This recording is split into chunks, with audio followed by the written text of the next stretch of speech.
So, of course, I'm suspicious. Well, you should be suspicious, and if it's such a great plan, then they should be the first ones in line. It's almost, again, like they want us to take an experimental medicine, but they're afraid to death to take it for themselves. And it's that kind of thing that causes the outrage that we've seen in the people. Now, you mentioned the pre-existing conditions, and yes, there needs to be a way that people aren't excluded completely, but let's be careful that we don't just say the insurance companies out in the private marketplace have to take all comers regardless of the basis, because if we applied that to every other kind of insurance, that'd be like saying, I'm going to wait to buy car insurance until after the wreck. Or even worse, I'm going to wait to buy life insurance the day after, that my loved one died. Obviously, there has to be some sense of shared risk. That's how insurance works. And I think that there's a disconnect again. We ought to have a way in which people get health care they need.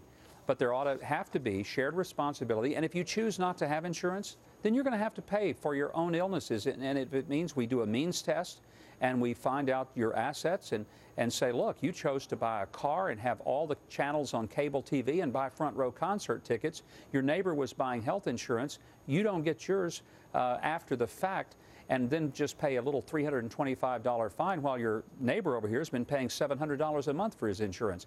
That is what makes so many people mad.